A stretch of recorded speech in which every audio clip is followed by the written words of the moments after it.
welcome to the video surprise of the day. Today we have a 2021 Nx300H all-wheel drive. So first of all, I want to thank Putnam Lexus for this loaner vehicle while our vehicle is in service. And the beautiful color we're looking at is Nubila Gray Pearl. It's a beautiful gray, especially in direct sunlight or in different angles in particular. So this one has the bi-directional LED headlights with fog lamps, and also has the daytime running lights with the check mark. Right, that's going to be redesigned in 2022. The dimensions are 183 inches for the length, 74 for the width, and 65 for the height. As you walk around, you'll notice that there's some nice chrome touches on the door sills, and these are wearing 18-inch wheels in particular. The exhaust tips are hidden beneath the bumper over here in this hybrid model, and it has a little blue badging if you could see that if you are closer. And what do you think about the tail lamps? I think they still look pretty good overall after so many years in service. This is a hybrid, and the wheelbase is 104.7 inches. What do you think about this NX in particular? There's a 2022 coming that's going to be a little bit bigger in a TNGA platform. This is based on the old Rav4 platform. You probably noticed, but I'm still going to make this video so you can compare the two when it's time to shop. Start out with the front driver's side. So this is the key fob. It has the blue on the back of the key, and if it's locked, you just put your key over here or just press the key fob to unlock it. So once you unlock it, the mirrors will open if you have that enabled to fold. And you notice there is some nice aluminum trim, and this is not the Sport model, by the way. So it has these features. So you got the power mirrors, power locks, power windows. Also, two different settings, actually three different settings for the seats over here, 1, 2, and 3. There's space to put cups and such on the bottom, and there's quite a bit of space on this particular vehicle. And there's a lumbar support only on the driver's side. That's what I noticed. So you got the front and back, and with the controls and also lumbar support. Okay, so let's take a look at the controls over here. What you have for the options are definitely here. You got the high beams, blind spot mirrors, automatic tailgate, heated steering wheel, and the 360 panoramic view button as well. So you could see the front and the back when you're at low speeds for the front, the back when you're backing up. So you have it in reverse. So on the left, you see that you have the mode button, the radio controls for the different the volume, the different switching channels, and also the phone controls on the left side. You also could do the voice controls also on the left side. Nice Lexus logo in the middle over here with the airbag. And these are all new looks, by the way, including the steering wheel. On the right, you probably noticed you have the dash controls, the dashboard controls, the cruise controls, lane departure, and also the collision mitigation button over there. In the middle of the screen, once you start this great hybrid system, you don't get a tech, but you get a power meter. So the power meter is going to be the one that replaces it. It has discharge, eco, and power. So you're in power mode or eco mode. It also has the temperature gauge on the left. On the right, you got speedometer and also the fuel gauge. So in the center, you probably notice that it tells you how many miles, and the compass also in the middle.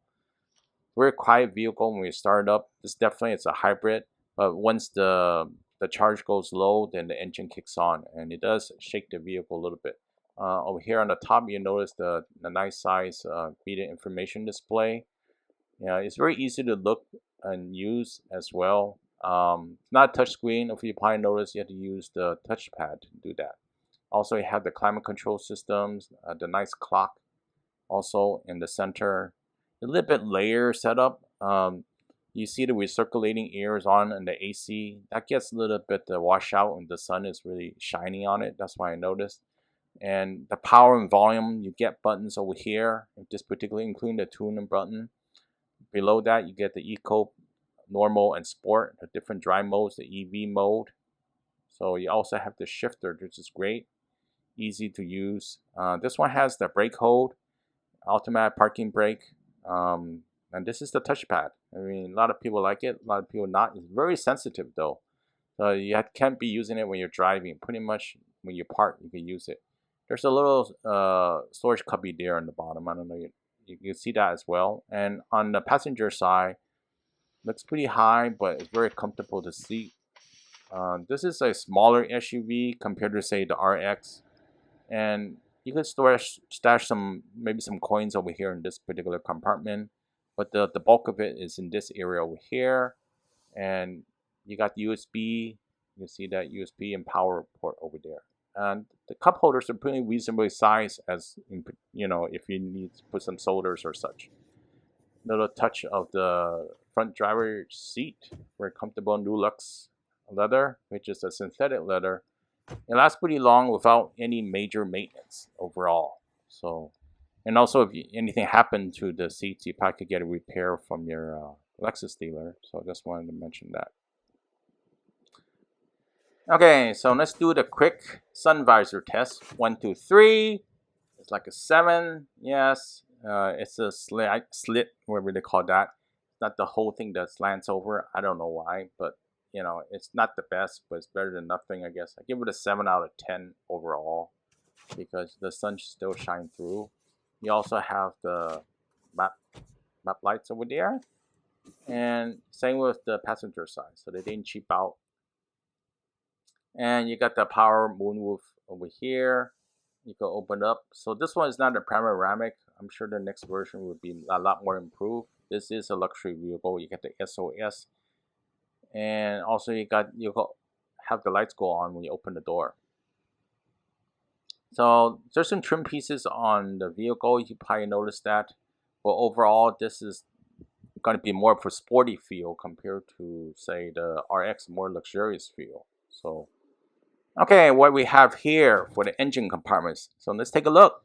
So we have insulation on the hood to keep the noise out of the passenger compartment. That's a great thing. So we have a 2.5 liter hybrid double overhead can inline 4.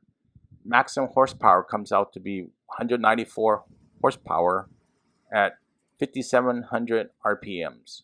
So you notice the motor's right over here. Maximum torque would be 152 at 4,400 RPMs. You can see that over here. Everything has some space to maintain, but if you're not familiar with the hybrid, I wouldn't really touch that. It's kind of dangerous. CVT, continuous variable transmission. That means only have one speed in particular. So that's CVT. It does make a CVT noise, I guess, if you call that, when you're driving up the hill. So I could go that when the test drive happens. And what's the MPG like? 33 city, 30 highway, and 31 combined. That's really good for the MPG. It's a hybrid. And it also is really smooth if you go below 40 or so on this particular vehicle. So more when I do the test drive at the end of the video. So you can see the installation. And let's take a look at the front passenger side. So you notice you have the power windows and the power locks. And also those chrome door handles look pretty nice. So you also have a storage cubby on the bottom over here. And you have the seat controls, but you don't have lumbar support in this particular model. So the seats have a little bolstering on the sides. That could be a good thing or a bad thing, depending if you like it or not. So you want to test it out before you purchase, of course. And it's pretty reasonably spaced inside. I mean, you compare it to, say, the current Rav4 or the Venza. I mean, it could be more liking to choose the Venza or the Rav4, I guess. But it still looks really premium materials overall in the interior, even with the NX. So even the Nulux is a lot better quality than, say, if you would find that in say the Rav4 or even the Venza in some ways, right? But also the center console is layered. Just want to mention that in particular. So that's something you got to decide if you like. Okay, let's take a look at the seat behind the driver. First of all, I'm going to take a look at the trim over here on the doors. I think they look pretty nice overall. So, what do you think? Leave a comment below. And nice controls for the power windows. This is wrapped in chrome. There's a little cubby. You could probably put a bottle of water. You can seat 5 overall, so you can fit 3 in the back if it's not large passengers. If it's large passengers, you probably want to stick with sitting 2. So there's no major hump in the floor to prevent you from having a passenger on the middle here. Over here, you also notice that it has a cup holder for 2 cups of drinks, so that's pretty nice. And I didn't notice any USB version vents, but the view from the back is pretty cozy. You know, you could probably see through the front. There's also a light over here. That's really great to have it. Great reading light in particular, I guess. There are also some map pockets. You can see that. I don't know if you can see that in the camera, but there's some map pockets. The mirror, the rear view mirror there is a home link mirror, so you get the garage door opener set up. You can actually set it up on there. So you can see the map pockets over there behind the seat backs. And it's not going to be a very spacious vehicle, but definitely will do for a family of 4 or even 5 in some cases. You know, leg room and everything is reasonable for me if you're not 5'10". So let's take a look at the seat behind the front passenger. Very similar controls and trim. Also a place to put your bottled water if you had needed space in that. Map pockets. I didn't notice any USB in my vehicle in particular in the back. So very nice padded rear seats and front seats. They're comfortable, even though they're a little bit tight. It feels a little bit tight sometimes. And if you pull this handle over here, the seat comes down. They fold. Simple as that. And you can pull it on the other side. Let's pull on the other side. And the seats will come down. That's if your front seats are not blocking it. So if they are blocking it, you're going to move the front seats down a little bit for that to come down. So that's how it looks like after move the front seat. So it converts into more room overall. So this cargo space is flexible. One thing on the vents over here, I do want to mention, don't block those because, you know, that the battery, they need to breathe. So if you want your hybrid system to last long, don't block those. Okay, with all the seats down, it becomes a 2-seater. You can see there's still plenty of space now, but you only can seat 2 passengers on this SUV.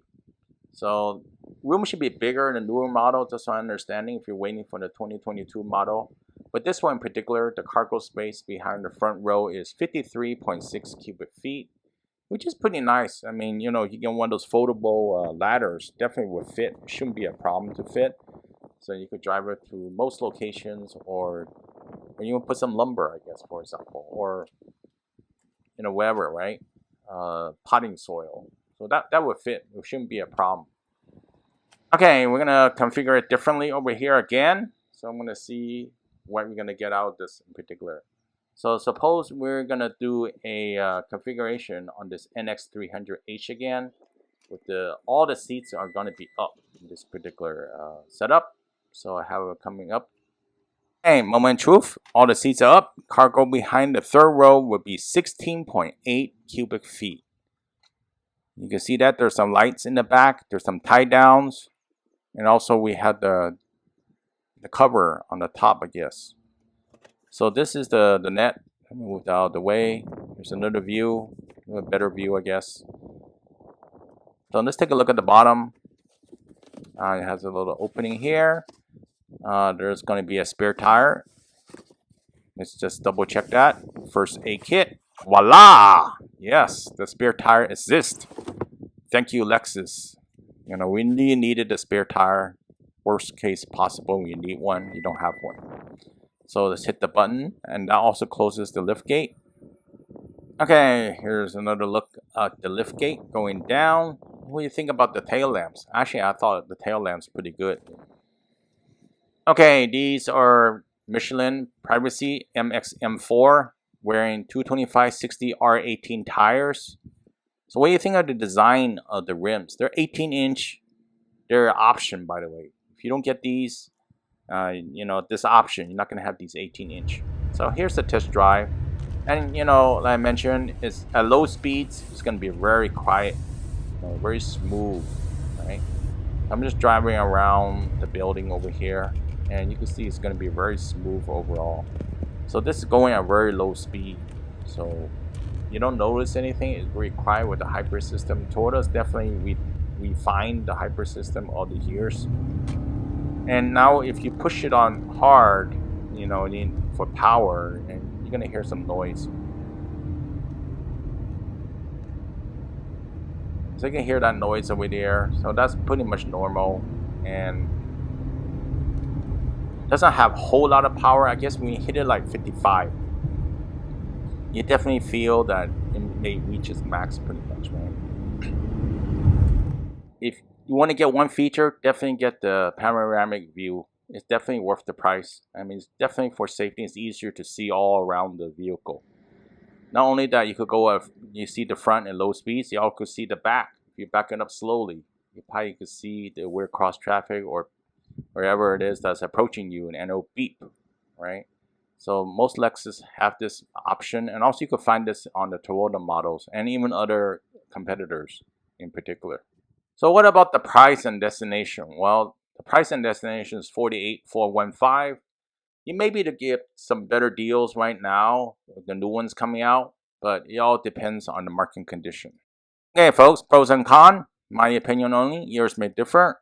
First of all, I like this vehicle in terms of reliability, comfort, safety, material, fit and finish is not bad at all. What I didn't like this vehicle in particular is the power is not really that great. New versions coming out in 2022. You might want to look at the 2022 model. You might want to compare against the Venza, for example. You might get some better overall quality, fit and finish with the Venza, right? And also pay a lower price for this particular price point. You're not getting a whole lot for that 48K over here.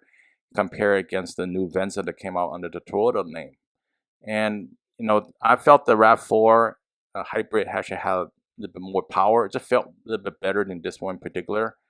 But this one is definitely a very proven player over the years, and you'd be safe buying this one if you get a great deal. So hopefully you like this video. I really appreciate a thumbs up so other people see this video. You leave a comment below if it helps others, and I'll see you next time. Have a good one. Bye.